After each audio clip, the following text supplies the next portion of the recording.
कोलकाता के आरजी कर medical college की ट्रेनी डॉक्टर के साथ पहले रेप और उसके बाद फिर उसकी हत्या का मामला पूरे भारत में तूल पकड़ता जा रहा है। आज भागलपुर में भी आईएमए की तरफ से बंद रखने का आह्वान किया गया है।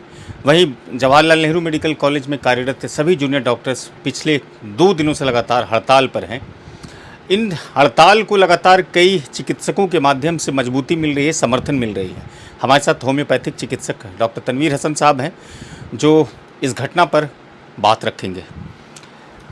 लड़कियों के साथ जिस तरह से विभत्स घटनाएं हुई, उसके पहले रेप और उसके बाद फिर हत्या हो गई, उसके बाद से पूरे भारत में ये जोर पकड़ता जा रहा है मामला। आज से लगभग 12 साल पहले निर्भया के साथ भी यही घटना घटी थी। लगातार भारत में इस तरह की घटनाएं बढ़ रही है। सरकार कहती है बेटी पढ़ाओ बेटी बचाओ, और पश्चिम बंगाल में सरकार है तृणमूल कांग्रेस की, ममता बनर्जी भी कल इंसाफ के लिए रोड पर उतरी है। इस घटना को बतौर चिकित्सक डॉक्टर तनवीर हसन साहब आप कैसे देखते हैं? देखिए, ये घटना ऐसी है कि निंदा करने से भी इसकी निंदा पूरी नहीं की जा सकती। इस घटना को जो अंजाम दिया है उसको सरेराह फांसी होनी चाहिए और उसके सबको लटका के छोड़ देना चाहिए, ताकि आइंदा लोग को इबरत हासिल हो कि ऐसा घटना करने का लोग सोचे भी नहीं।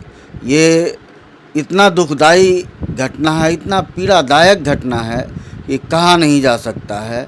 इसलिए मैं मांग करना चाहूँगा कि इसको कड़ी से कड़ी सज़ा, और बेहतर हो कि इसको बीच चौराहे पर सजाए मौत हो, जिसको लोगों को इबरत के लिए दिखाया जाए। देश में लगातार बलात्कार की घटना बढ़ रही है। सरकार कहती है कि हम बेटियों को सुरक्षित रख रहे हैं, बेटियों को हम लगातार संरक्षण दे रहे हैं, सुरक्षा दे रहे हैं, लेकिन फिर भी इस तरह की घटना सामने आती है।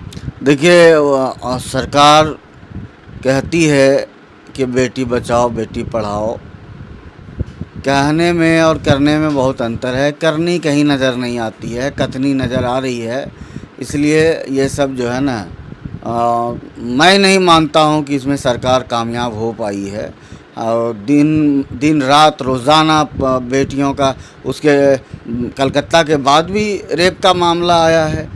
तो कहने का मतलब है कि ये सरकार को कुछ अलग से निर्णय लेना होगा, वरना हमारी बहनें, हमारी बेटियां का इज़्ज़त इसी तरह नीलाम होते रहेगा। सरकार को कुछ ना कुछ अलग स्टेप लेना होगा, और हम लोगों को भी जो है तो इसमें आवाम को, अगर सरकार नहीं निर्णय ले पा रही है तो आवाम को चाहिए कि हम लोग भी हिफाजत करें बेटी का। बेटी हमारी अगर निकली है तो कोई दरिंदा उसको छेड़ रहा है तो समाज को भी चाहिए कि पैनी नज़र रखे, बेटी किसी का भी हो, वो अपनी बेटी समझ के समाज में उसकी हिफाजत करने का जिम्मेदार बने। ममता बनर्जी लगातार ये भी कर रही है, कोशिश कर रही है कि इस मामले में जस्टिस मिले। सीबीआई को भी मामला चला गया है, लेकिन जो परिजन हैं, जो लड़की के माता पिता हैं, वो कहते हैं कि स्वतंत्र रूप से एक एजेंसी को दिया जाए जिम्मा और उस जाँच को निष्पक्ष तरीके से करे, लेकिन राजनीति भी इस पर होने लगी है। देखिए, ममता बनर्जी को इतना मतलब कि प्रेशर पड़ा कि वो खुद ही निकल करके, और ये अच्छी बात है कि कहीं कि मुख्यमंत्री खुद न्याय मांगने के लिए निकले, तो अच्छी बात है। मणिपुर में भी घटना हुआ, ऐसा नहीं देखा गया, इसलिए ममता बनर्जी का कदम सराहनीय है। अब ये इंसाफ के लिए निकली हैं, अच्छी बात है। लेकिन ममता बनर्जी की जिम्मेदारी है, आप खुद मुख्यमंत्री हैं, आपके राज्य में ऐसा होता है तो आप तो जिम्मेदार हैं ही, इसमें कोई शक नहीं है। भागलपुर में सभी डॉक्टर आज बंद रखे हैं, निजी क्लिनिक से लेकर के सरकारी अस्पताल तक बंद रखा गया है। इसका समर्थन आपकी तरफ से मिलेगा उन लोगों को? आज भागलपुर में अगर इस बलात्कारियों को सज़ा दिलवाने के लिए महीना भर भी जब मतलब बंद रखे तो हम उसका समर्थन करेंगे, बिल्कुल एकदम करेंगे। क्यों नहीं करेंगे? करना ही चाहिए, हम सबको करना चाहिए। इस तरह के आंदोलन से या फिर इस तरह के जो बंदी का आह्वान किया गया है, इससे कोई असर क्यों नहीं पड़ता है? आज से 12 साल पहले भी ऐसी घटना घटी थी, पूरा भारत उबल पड़ा था, लेकिन कोई बदलाव नहीं देखने मिला। देखिए, असर तो पड़ता है, असर पड़ता है, बदलाव देखने नहीं मिलता है। तो ये बदलाव लाना हमारा काम नहीं है ना, सिस्टम है, कानून है, उनका काम है। असर तो सरकार पर प्रेशर पड़ ही रहा। असर की क्या बात कर रहे हैं? ममता बनर्जी का रोड पर निकल आना क्या लग रहा है आपको कि वो मतलब एक इसके इंसाफ के लिए सिर्फ नहीं निकले हैं, उन पर असर भी पड़ा है। लोगों का जो बाहर वो निकली हैं, तो असर तो यहाँ दिल्ली तक पड़ेगा।